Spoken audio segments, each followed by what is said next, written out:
तर मित्रांनो, घरोघरी मातीच्या चुली या मालिकेच्या नवीन भागामध्ये आपल्याला पुढे असं पाहायला मिळणार आहे. इकडे सौमित्रा जानकीला म्हणत असते, जानकी, ह्या ऐश्वर्याला शिक्षा करण्याचा खरा अधिकार तर फक्त तुलाच आहे, कारण तूच ह्या मरण यात्रा झेलल्या आहेस. हा सर्व त्रास तूच तर सोसला आहेस आणि तुझ्यामुळेच हे आमचं सर्व कुटुंब देखील एकत्र राहिलं आहे.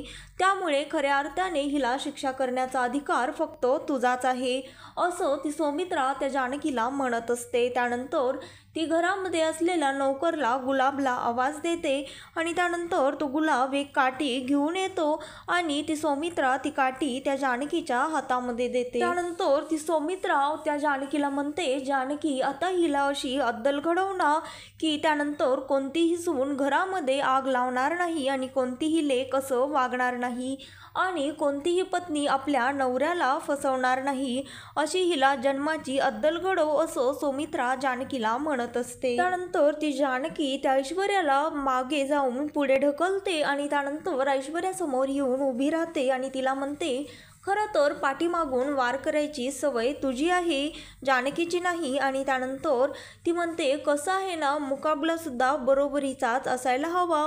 आणि त्यानंतर असं म्हणून ती गुलाबदादाला आवाज देते आणि गुलाबदादा देखील आणखी एक काठी आणतो आणि त्यानंतर ती काठी ती जानकी ऐश्वर्याच्या हातामध्ये देते. त्यानंतर ती जानकीला ऐश्वर्या म्हणते की खरंच तू ही खूप मोठी चूक करत आहेस. त्यावर ती जानकी म्हणते, याला चूक नाही तर समोरच्याला सुद्धा बरोबरीची संधी देणं असं म्हणतात. आणि कसं आहे, ऐश्वर्या, मुकाबलासुद्धा बरोबरीचाच असायला हवा.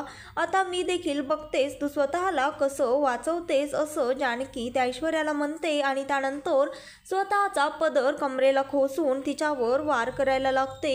तिला काठीने ढकलून द्यायला लागते. त्यावर ऐश्वर्या देखील त्या जानकीला काठीने मागे ढकलत असते, तिला मारण्याचा प्रयत्न करत असते. त्यानंतर ती जानकी मात्र त्या ऐश्वर्याला आवरत नाही. त्यानंतर ती जानकी काठीच्या साह्याने त्या ऐश्वर्याला त्या स्टेजवरनं खाली ढकलून देते आणि तिला काठीनं मारायला लागते. त्यानंतर ती जोराजोरात तिला मारते आणि म्हणते, तू आता माझं कुटुंब तोडायला आली होतीस ना, आता तुला मी तोडेन. तुझी गुर्मी, तुझा मांस, तुझा मगरमच्छपणा, सर्व काही आता मी कसं उतरवते ते तू बघच, असं म्हणत ती जानकी त्या ऐश्वर्यावर वार करत असते. त्यानंतर ती जानकी ती पडते ऐश्वर्या आणि तिला उचलते आणि काठी देखील ती जानकी फेकून देते आणि तिला उचलून तिच्या तोबाडीत मारते आणि म्हणते, विषारी नागिन, तू आमच्या घरामध्ये विष कालवण्यासाठी उंबरठा ओलांडला होतास का? त्यानंतर ती म्हणते, तू हळूहळू सर्वांच्या मनामध्ये विष निर्माण केलंस, विष कालवलंस आणि माझं घर तोडण्याचा प्रयत्न केलास. माझ्या सारंग भाऊजींना तुझ्या प्रेमाच्या जाळ्यामध्ये अडकवून त्यांचं आयुष्य उद्ध्वस्त केलंस, त्यांची माफी माग, असं म्हणून ती जानकी ऐश्वर्याच्या थोबाडीत मारून तिला त्या सारंगच्या पायावरती ढकलून देते. त्यानंतर ती जानकी तिथनं तिला उचलते आणि सौमित्राच्या पायावर ढकलते आणि म्हणते, माझ्या आईसारख्या सासूची देखील माफी माग.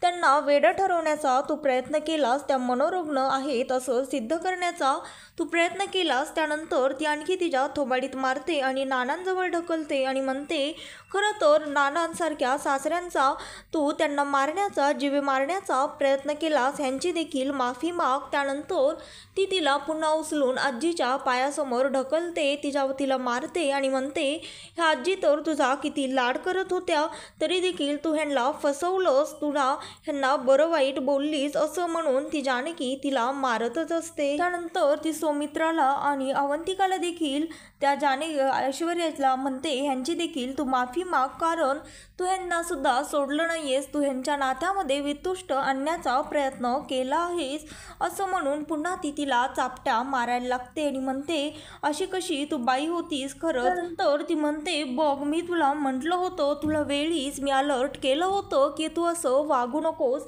पण तरी देखील तू ऐकलं नाहीस. आता बघ मी तुझे काय हाल करते, असं म्हणून ती म्हणते, तू माझ्या रामासारख्या नवऱ्याला देखील सोडलं नाहीस आणि पुन्हा त्या ऐश्वर्याला मारायला लागते. आणि इकडे त्या लताबाई माया माया म्हणून आवाज देत असतात आणि म्हणत असतात, देवा, माझ्या मुलीच्या पाठीशी उभं राहा, त्या ऐश्वर्याला चांगला धडा शिकव. आणि म्हणतात, देवा, आता तूच तिला वाचव, माझ्या लेकीचा संसार तुझ्या हातामध्येच आहे, तूच तिचा संसार वाचव, असं म्हणून त्या लताबाई रडत असतात आणि स्वतःला त्रास करून घेत असतात। आणि त्यानंतर इकडे ती जानकी त्या ऐश्वर्याला म्हणत असते, मी तुला सांगितलं होतं ना, 100 अपराध झाल्यानंतर शिशुपालाचा सुद्धा वध झाला होता। मी तुला ही गोष्ट खूप आधीच सांगितली होती, पण तू काही तरी सुद्धा सुधारली नाहीस। आता तुझा देखील अंत निश्चित आहे असं म्हणून ती जानकी त्या ऐश्वर्याला फरफटत ओढून घेऊन जाते आणि घराच्या बाहेर ढकलून देते। पण इकडे तो मास्कमॅन हे सर्व काही गोष्टी व्हिडिओ रेकॉर्ड करत असतो आणि इकडे ती ऐश्वर्या रडण्याचं नाटक करते आणि त्यानंतर जोराजोरात हसायला लागते। त्यानंतर ती म्हणते, आधी माझी रांगोळी विस्कटलीस आणि त्यानंतर माझं कुटुंबसुद्धा तू विस्कटलंस, पण माझ्या कुटुंबाच्या सुखासाठी समाधानासाठी विस्कटणारे हातांना सुद्धा मला कायमचा बांधता येतं असं ती जानकी म्हणत असते। त्यानंतर ती ऐश्वर्या हसायला लागते आणि टाळ्या वाजवते। त्यानंतर ती म्हणते, अरे वा, अख्खी रणदिवे फॅमिली माझ्यासमोर उभी आहे। नाही, माझी काहीतरी गल्लत होतीये, माझ्यासमोर नाही तर माझ्या विरोधामध्ये उभी आहे। पण तुम्हाला काय वाटलं? नाही, तुम्ही ते माझ्यावर काय गाणं काढलं होतं जरा सांगता का? साधा भोळा राजा, त्याची लब्बाड राणी, तुम्ही काय लब्बाड राणीसमोर हरलात का? तुम्हाला काय वाटलं मी शांत बसले? तर काही मी हरले नाहीये असं ती त्या जानकीला म्हणत असते। त्यानंतर ती म्हणते, ही जानकी तुम्हाला काय वाटलं ही तुमच्या सोबत कायम आहे का? पण ही लवकरच तिच्या आईच्या खुनाच्या आरोपामध्ये जेलमध्ये देखील जाणार आहे। तिकडे खुशाल खडी फोडत ही बसणार आहे। तुम्हाला काय वाटलं? मी ऐश्वर्या आहे, मी कधीच हरत नसते असं ती छाती ठोकून त्यांना सांगत असते। त्यानंतर ती म्हणत असते, जानकी तुला काय वाटलं? तू हा सगळा लग्नाचा घाट घातलास आणि मला असं अडकवलंस, मला फसवलंस, मग मी हरले की काय? पण एक गोष्ट मात्र कायम गाठ मारून ठेव, मी ऐश्वर्या आहे, ऐश्वर्या, आणि ऐश्वर्या कधीही हरत नसते। त्यानंतर ती म्हणते, तुझी आई कुठे आहे? तुझी आई मेली, तुझ्या आईला मी मारून टाकलं आहे, ह्या लब्बाड राणीने तुझ्या आईला मारून टाकलं आहे, आता तिला वरती पाठवलंय, कायमचाच तिचा मी काटा काढला आहे। त्यावर ती हसायला लागते आणि टाळ्या वाजवते। त्यावर जानकीला हे पाहून फारच राग येतो। त्यानंतर ती जानकी त्या ऐश्वर्याला मारण्यासाठी येतच असते। त्यावर तो ऋषिकेश तिला अडवतो आणि म्हणतो, तू हिच्या नादी लागू नकोस, ही मुद्दामच तुला उपसवण्यासाठी असं करत आहे।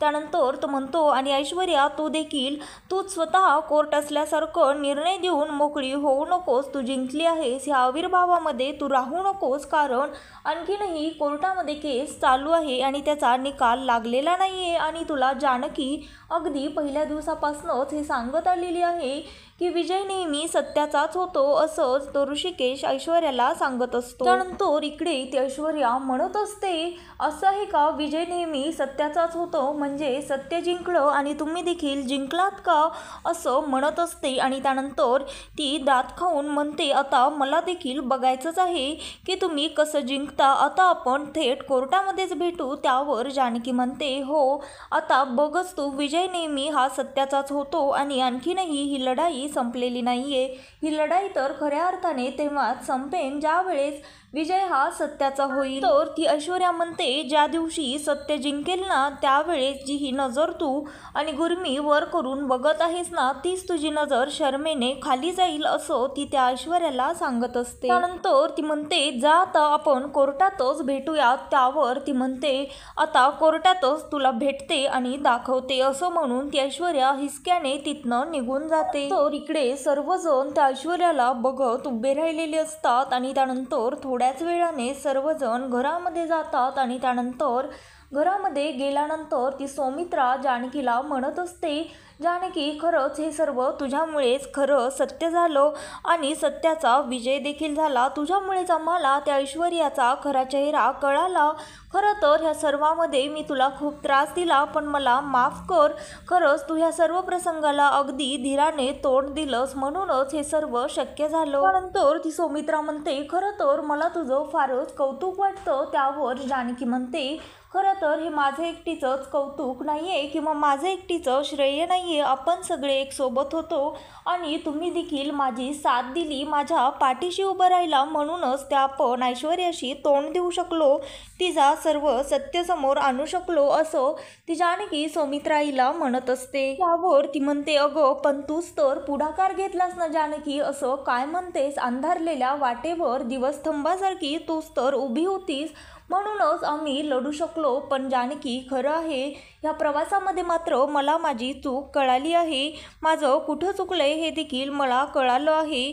त्यावर ती म्हणते, मला माफ कर, मी तुझ्याशी खूप वाईट वागले, तुला वाईट साईड बोलले.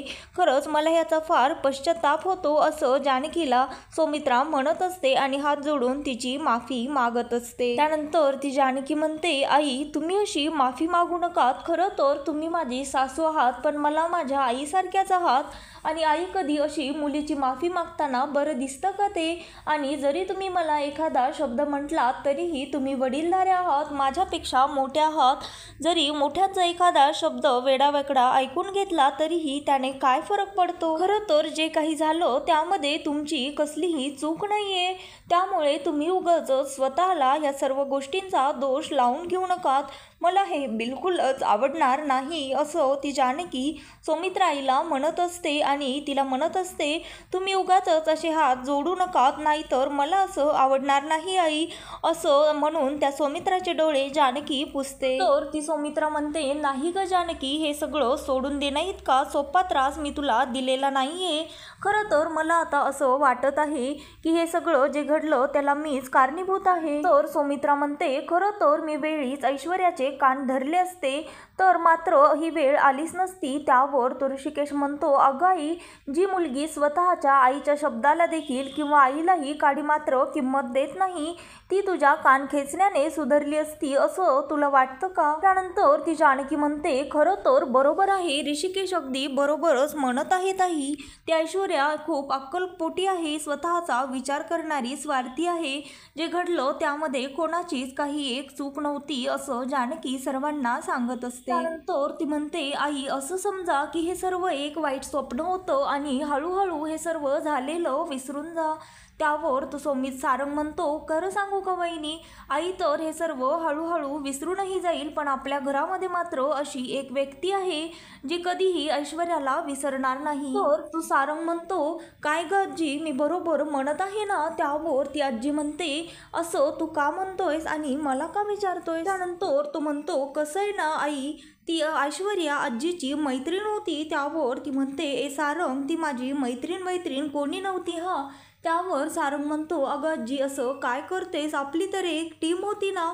त्यावर ती म्हणते, आता उगाचच तुम्ही मला म्हातारीला या सर्वांमध्ये उगाचच ओढू नका. वाटलंच तर आजपासनं मी तुझ्यासोबत राहीन, तुझ्या होला हो करेन, मला काय म्हातारीला, असं ती आजी म्हणते. त्यानंतर ती म्हणते, पण काय रे सारंग, तू जिवंत आहेस हे तू मला सांगितलं नाहीस, तुला मला सुद्धा सांगावं वाटलं नाही का? त्यावर तो म्हणतो, कसं आहे ना आजी, तुला जर सांगितलं असतं तर तू नाही का तुझ्या मैत्रिणीला लगेचच सांगितलं असतंस, त्यामुळे मी तुला नाही सांगितलं, असं तो सारंग आजीला म्हणत असतो. त्यानंतर ती म्हणते, मला काय माहीत हे सर्व असं होतं, पण तुम्ही देखील सगळ्यांनी माझ्यापासनं लपवून ठेवलं. त्यानंतर तो सारंग म्हणतो, पण आजी, खरं तर तुला सांगितलं नाही हेच बरं झालं, कारण तुला सांगितलं नाही त्यामुळेच तर हा प्लॅन आज सक्सेसफुल झाला. त्यावर तो सौमित्र म्हणतो, अरे सारंग, आणखीनही आपला प्लॅन सक्सेसफुल झाला नाही आहे, कारण आणखीनही जानकी बहिणीची आई आपल्या हाती लागली नाही, आपल्याला त्या सापडल्या नाही आहेत. ज्या वेळेस जानकी बहिणीची आई आपल्याला सापडेल त्यावेळेसच खऱ्या अर्थाने ही मोहीम फत्ते होईल. त्यावर तो म्हणतो, वहिनी, तुझी आई जिवंत आहे, माझ्यावर विश्वास ठेव, तुझी आई मेली नाही आहे आणि मी तुझ्या आईला लवकरच सापडणार आहे, असं देखील सौमित्र जानकीला विश्वास देत असतो आणि ती जानकी रडत असते. त्यानंतर इकडे ती ऐश्वर्या स्वतःच्या आईच्या घरी जाते. त्यानंतर तिची आई तिला विचारते, हा सर्व काय प्रकार आहे ऐश्वर्या, आणि तू इथे अशी अचानक हे कपडे घालून कशी आलीस आणि तुझा नवरा कुठे आहे? त्यानंतर इकडे तो मास्कमॅनला सर्व काही ती ऐश्वर्या जाऊन सांगते की तिला कशाप्रकारे रणदीवेंच्या घरांनी उद्ध्वस्त करून तिथनं लावून टाकलं. त्यानंतर तो म्हणतो, तू काळजी करू नको, ह्या सर्वामध्ये मी तुझी साथ देईल, फक्त मला प्रॉपर्टीचे पेपर्स आणून दे. त्यावर ती ऐश्वर्याला देखील रणदिवे फॅमिलीचा बदलाच घ्यायचा असतो. त्यामुळे ती म्हणते, मला तुम्ही हवं तर एकही रुपये देऊ नका, फक्त मी तुम्हाला प्रॉपर्टीचे पेपर्स सगळे आणून देईल, फक्त तुम्ही काहीतरी तुमचा वशिला लावून ही केस कोर्टामध्ये उलटवा, त्या जानकीलाच ह्यामध्ये अडकवा, असं काहीतरी तुम्ही करा. त्यानंतर तो त्याचा वशिला लावून ती कोर्टची केस लगेचच दुसऱ्या दिवशीच निकालावर आणतो आणि इकडे जानकीच्या घरी पोलीस येतात आणि ते म्हणत असतात उद्याच तुमच्या केसची तारीख आहे। त्यावर ते सगळेजण शॉक होतात, कारण 2 दिवस पुढची तारीख अचानक उद्याच कशी आली। त्यावर सौमित्र म्हणतो आता तर अवघडच झालं आहे दादा, आता आपण काय करणार आहोत, कारण आपल्याकडे आणखीनही कोणताही ठोस पुरावा नाहीये। खरंच मला तर काहीच कळत नाहीये आता काय करावं। त्यानंतर जानकी म्हणते भाऊजी तुम्ही तरी असं म्हणू नका। त्यानंतर तो म्हणतो पण बघूयात काही आता रात्रीत करता येतंय का। तर मित्रांनो, घरोघरी मातीच्या चुली या मालिकेचे नवनवीन लेटेस्ट एपिसोड पाहण्यासाठी आत्ता चॅनलला लाईक, शेअर आणि सबस्क्राईब मात्र नक्की करा। व्हिडिओ आवडले असल्यास व्हिडिओला कमेंट देखील करा।